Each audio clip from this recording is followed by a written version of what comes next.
Est-ce que le pardon est si évident que ça? C'est difficile de pardonner à quelqu'un, mon père. C'est très difficile de pardonner. Dimanche passé, lors de mon homélie, qui était le dimanche du pardon, je disais, est-ce que le pardon exclut la justice?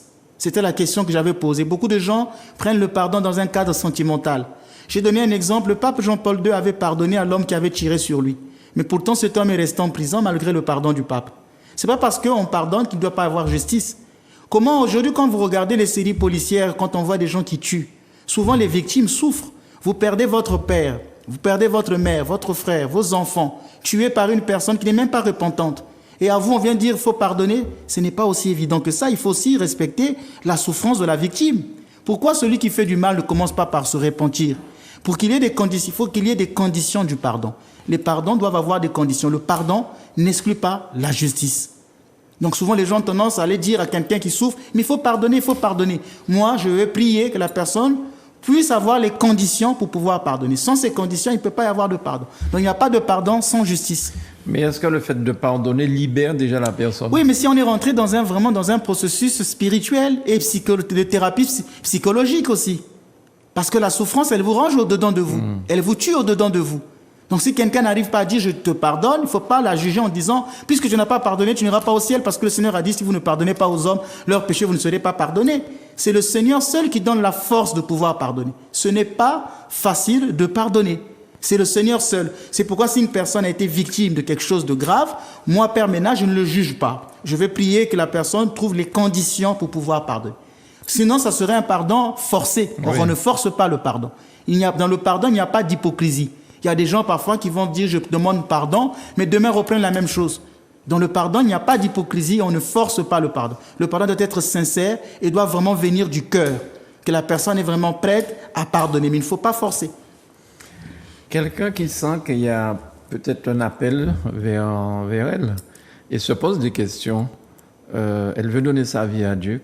Comment et que faire cette personne? Que faut-il faire? Puisqu'il y a plusieurs sortes d'églises, hein. Il y a l'église orthodoxe, il y a les catholiques, mais il y a aussi les pasteurs. Il y a plusieurs pasteurs ici à la Martinique. Comment on sait vers quelle église se diriger? Comment on sait qu'on se dirige vers Dieu? Parce que Dieu a dit aussi que beaucoup viendront en mon nom. Bon, bien, de toute façon, Dieu appelle là où il veut. Ça ne veut pas dire que les personnes qui prient dans les églises pentecôtistes et les protestants iront en enfer, non. Le Seigneur a changé beaucoup de personnes. Une fois, dans le cours d'une émission ici, je disais qu'il y a beaucoup de ces églises qui servent Dieu sincèrement. Moi, j'ai connu, par exemple, chez les témoins de Jéhovah, je ne sais plus si c'est actuellement c'est la même chose, je remarquais que les femmes témoins de Jéhovah gardaient plus leur virginité que des femmes qui étaient dans d'autres églises.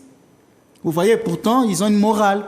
Donc, vous voyez, donc le Seigneur appelle là où il veut, pourvu que ça soit un appel qui vient de Dieu. Si Dieu l'a appelé à le servir chez les témoins de Jéhovah, qu'il est sincère, parce que Dieu ne regardera pas que la vérité, mais la sincérité. Je vais essayer de faire rapidement une comparaison de vérité et sincérité. Admettons que vous êtes daltonien, vous confondez les couleurs. Malheureusement, vous conduisez un véhicule, vous arrivez devant un feu rouge. Le feu passe au vert. Pour vous, le daltonien, vous êtes au rouge. Il n'est pas au vert. Et si il y a un accident, vous dites, mais si vous qui êtes à côté, qui n'êtes pas daltonien, vous dites, mais monsieur, mais le feu est au vert. Lui, il est dans la vérité parce qu'il l'a vu. Mais lui va vous dire avec sa maladie, mais non, il est au rouge. Est-ce qu'il ment? Il ne ment pas, il est sincère. Donc celui qui dit que le feu est au rouge, qu'il a bien vu, il est dans la vérité. Mais celui qui est daltonien ne voit pas le rouge, lui il voit le vert. Il n'est pas dans la vérité, mais il est dans la sincérité. Donc dans ces églises, il n'y a pas de vérité. La vérité, elle est dans l'église catholique. Parce que le dogme, l'église du Christ est dans l'église catholique. Mais ça ne veut pas dire que les autres vont aller en enfer, ils sont sincères. Ils sont dans la sincérité. Donc, c'est n'importe où, tant qu'ils sont sincères, Dieu les sauvera. Les musulmans peut-être seront sauvés, les hindous seront peut-être sauvés, les juifs et ainsi de suite, les bouddhistes et les orthodoxes, ils seront en enfer aussi, s'ils n'ont pas vécu dans la vérité de leur dogme. On peut être orthodoxe, on connaît la vérité, mais on ne la pratique pas. En ce moment-là, vous serez jugés sévèrement. Mais ceux-là, ils ne sont pas dans la vérité, mais ils sont dans la sincérité. Ils ne seront pas jugés sévèrement. Merci beaucoup, Père Ménas, encore pour cette belle émission aujourd'hui.